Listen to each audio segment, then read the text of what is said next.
Hello everyone, today will be discuss third part of the X-ray. First part will be discuss the discovery of X-ray and will be discuss the production of X-ray, the modern Collis tube, and next is soft X-ray will be discussed, and today soft X-ray, hard X-ray will be discussed, and next class, second class will be discuss the continuous X-ray, and here will be discuss characteristics X-ray. Okay, so characteristic X-ray mean continuous এক্সরেতে আমরা যেটা দেখলাম যে একটা definite minimum wavelength থেকে continuously ওয়েভলেন্থটা rise করতে থাকবে, এইরকম করে একটা কার্ভ পাচ্ছিলাম, ঠিক আছে, কন্টিনিউয়াস এক্সরের জন্য। আর এখানটাই আমরা যদি ক্যারেক্টারিস্টিক এক্সরে করি তাহলে আমরা দেখতে পাবো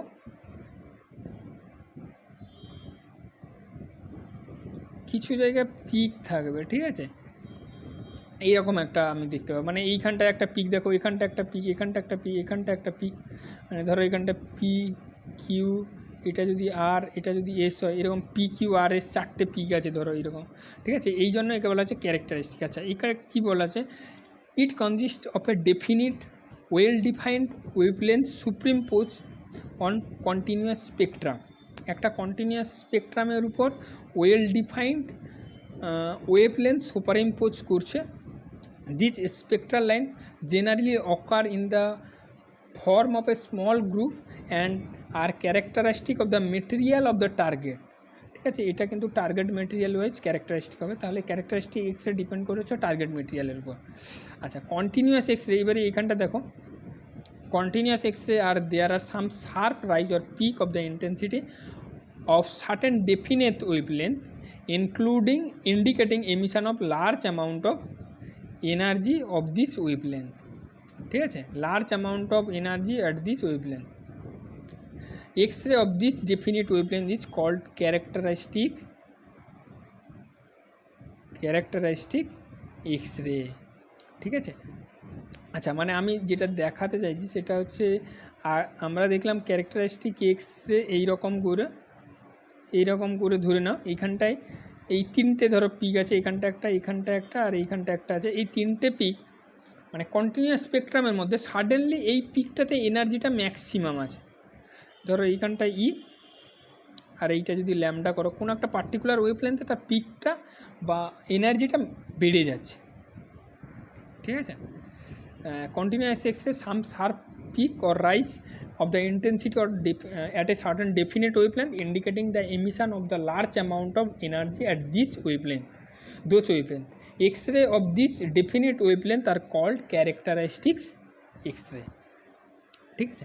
এবারে origin of the X-ray, characteristic X-ray কি না, এবারে প্রথমটা আমরা অরিজিন দেখালাম যে কীরকম করে কন্টিনিউয়াস এক্সরে জেনারেট করছে, যখন ফাস্ট মুভিং ইলেকট্রন হাই ভেলোসিটিতে মুভ করছে, তখন নিউক্লিয়াসের দিকে যখন পেনিট্রেট করে মুভ করে যাচ্ছে, তখন নিউক্লিয়াস একে অ্যাট্রাক্ট করছে এবং ও অ্যাকচুয়াল পাথ থেকে ডেভিয়েট করে যাচ্ছে, আর তার জন্য হচ্ছে কিছুটা এনার্জি লস করছে, এবং তার জন্য হচ্ছে যে ধরনের এক্সরে জেনারেট করছে সেটা হচ্ছে কন্টিনিউয়াস এক্সরে। আর এখানটা হচ্ছে ক্যারেক্টারিস্টিক এক্সরে, তোমার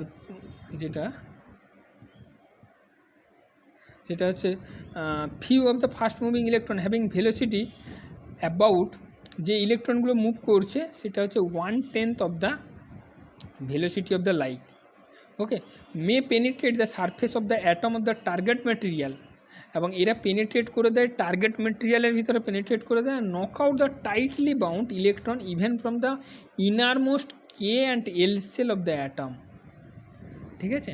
আর এটা খুবই ইম্পর্ট্যান্ট, এই যে হেভি মেটালটাকে আমরা ইউজ করছিলাম, কারণ হেভি মেটালের ইনারমোস্ট সেলটা, মানে হেভি মেটাল যার মেটালের মাস বেশি হবে তার অ্যাটমিক নাম্বারটা জেনারেলি বেশি হয়, অ্যাটমিক নাম্বার যত বেশি হবে তাকে তার ইনারমোস্ট সেলটাকে মানে কে সেলটাকে ব্লক করার জন্য বা সারাউন্ড করে নাম্বার অফ সেল থাকবে, ঠিক আছে। এই জন্য কে সেল থেকে কোনো একটা ইলেকট্রনকে বের করতে খুবই হাই এনার্জি লাগবে, ঠিক আছে, ওই জন্য এখানটা ইউজ করা হচ্ছে, ঠিক আছে। অন্য কোনো মেটাল হলে সেখানটায় এই কে সেল থেকে ইলেকট্রনগুলোকে নক আউট করতে ভেরি কম বা very less amount of energy required হবে, ঠিক আছে। এই কে আর এল সেল থেকে ইলেকট্রনগুলো ইজেক্ট হলে এক্সরে জেনারেলি আমরা পাই, ঠিক আছে। এইটা হচ্ছে একটা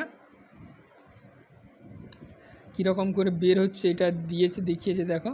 আর এইটা হচ্ছে একটা এক্সাম্পল কীরকম করে কোন সেল থেকে কোন সেলে যাচ্ছে তার জন্য এখানটা দিয়েছে দেখো। আমি সেটা পরেও বলছি। So the case when the fast moving electron knock out from K cell, the vacancy is filled by the nearby L cell.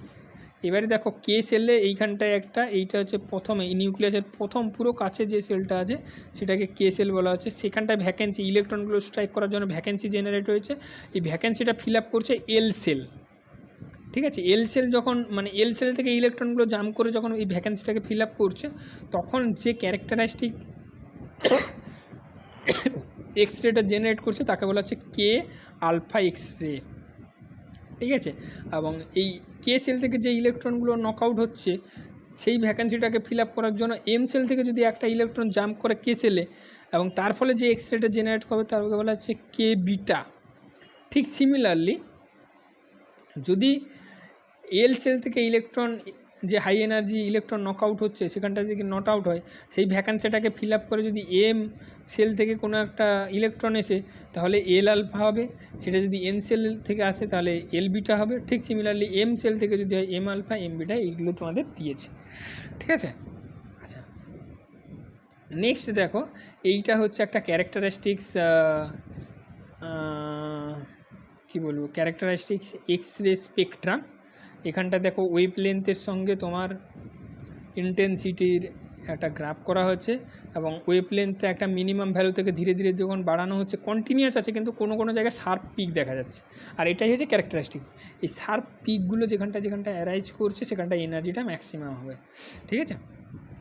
During the transition the energy difference is radiated in the form of X-ray of very small wavelength, the corresponding K alpha line of the series.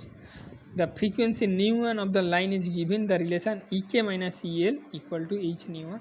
মানে কে সেলে যে ভ্যাকেন্সিটা generate হলো সেটা যদি এল sell থেকে electron এসে fill up করে এবং তার জন্য যে এক্স রেটা জেনারেট করলো তার ফ্রিকোয়েন্সি যদি nu1 হয় তাহলে Ek minus El equal to H nu1, ঠিক আছে। এবারে দিয়েছে দেখো, suppose that M shell electron jump to K shell, they give K beta and so on. মানে এইরকমভাবে তোমাদের এটাও বলেও দিলাম। আচ্ছা, frequency of the radiation depend on the target material. আমি এটাও বললাম যে এই যে ফ্রিকোয়েন্সিটা টার্গেট এলিমেন্টের মেটেরিয়ালের উপর ডিপেন্ড করছে। টার্গেট এলিমেন্টটা যেরকম হবে ফ্রিকোয়েন্সিটাও সেরকম হবে, ঠিক আছে। আচ্ছা, X ray Spectra consist of sharp line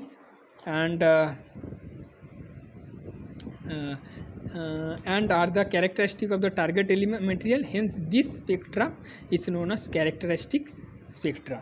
আচ্ছা, তাহলে ক্যারেক্টারিস্টিক স্পেকট্রা টার্গেট মেটেরিয়ালের উপর ডিপেন্ড করছে। আচ্ছা, নেক্সট হচ্ছে মোজেলস ল। মোজেলস লটা তোমরা মোটামুটি অনেকে যারা এইচএস পড়েছে তারা মোটামুটি জানো মোজেলস লটা কী। Moseley's law investigate systematically the characteristic radiation of emitted by different target. Moseley's কী করেছিলেন, ডিফারেন্ট মেটেরিয়ালকে নিয়েছিলেন, সেখানটা থেকে ক্যারেক্টারিস্টিক এক্সরের সিস্টেমিক মানে অনেকগুলো মেটেরিয়াল নিয়েছেন, তাদের এক্সরে করেছেন, দিয়ে সেগুলোকে অ্যারেঞ্জমেন্ট করেছেন। Based on his experiment he concluded that frequency of the spectral line in the characteristic X-ray spectrum is directly proportional to square of the atomic number of the element considered. This is known as Mosel's law, ঠিক আছে।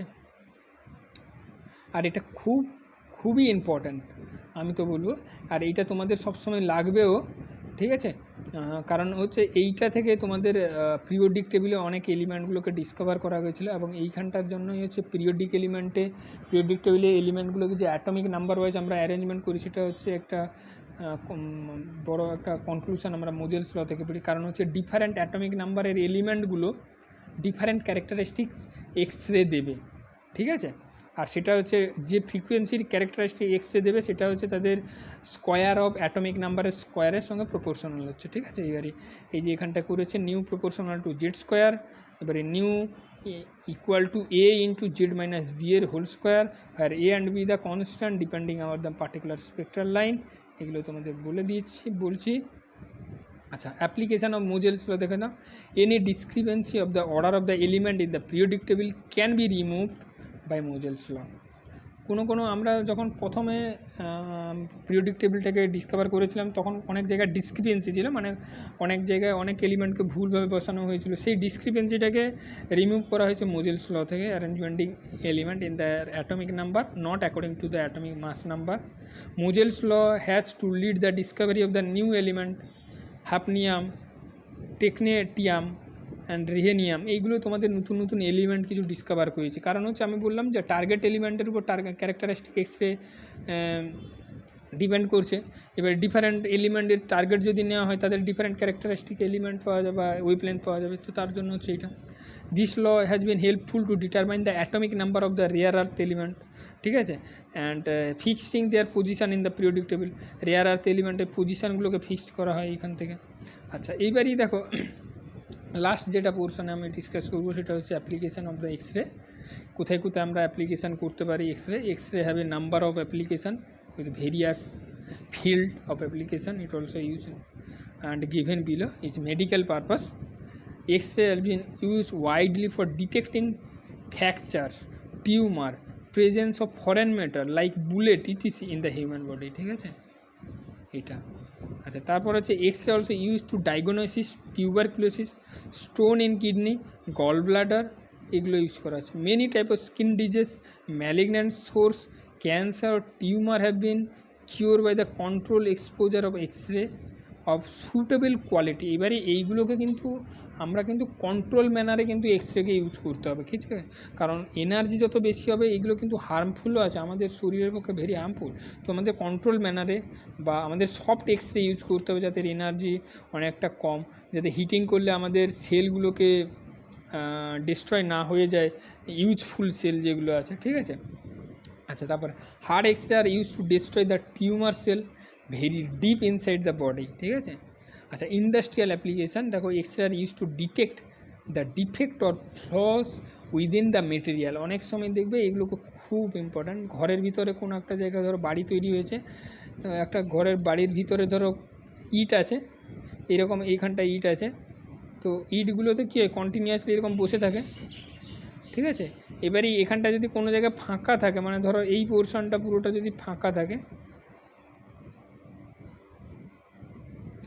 এইটা পুরোটা ধরো ফাঁকা আছে, আর এইখানটায় শুধুমাত্র তোমার ইটগুলো আছে, তো দিয়ে এরকম করে একটা ক্লোজ বনিয়ে দেওয়া আছে, বুঝতে পারছো না বাইরে থেকে, কিন্তু এইখানটা থেকে আমরা এক্সরে দিয়ে আমরা বুঝতে পারি যে এর ভিতরে ফাঁকা আছে কিনা ক্লোজড আছে, ঠিক আছে। নেক্সট হচ্ছে X-ray can be use testing the homogeneity of the welded joint insulating material. X-ray are use to analyze the structure of alloy other composite body. এইগুলো হচ্ছে ডিফ্র্যাকশন করার জন্য এক্সরে ইউজ করা হয়, তাদের atomic structure, atomic dimension, separation between atom to atom also be find out from the X-ray. And X-ray also be use to study the structure of the material like rubber, cellulose, plastic rubber etc. Scientific research, এইগুলো দেখবে x-ray use করে আমরা বিভিন্ন জায়গায় use করি। X-ray অ্যাটমগুলো arrangement কীরকম করে আছে, কোনটা গ্লাস হচ্ছে কিনা, কোনটা ক্রিস্টাল হবে, কিংবা কোনটা অ্যামারফাস হবে, সেগুলো আমরা ডিসকাস করতে পারি। তারপরে হচ্ছে কোন জায়গায় কোন প্লেনে কোন অ্যাটমটা আছে সেটাও আমরা ডিসকাস করতে পারি বা করতে পারি। তারপরে scientific research, x-ray are use to study the structure of the crystalline solid alloy. It is used for the identification of the chemical element including determination of the atomic number. X-ray can be used for analyzing the structure of complex molecule by examining the X-ray diffraction pattern. ঠিক আছে। আচ্ছা, তারপরে আচ্ছা এইটুকু আজকে তোমাদের পুরো x-ray চ্যাপ্টারটা আমি কমপ্লিট করবো, কারণ সিলেবাসের মধ্যে যেটুকু ছিল আই থিঙ্ক এগুলো ডিসকাস হয়ে গেছে, ঠিক আছে। Thank you everyone.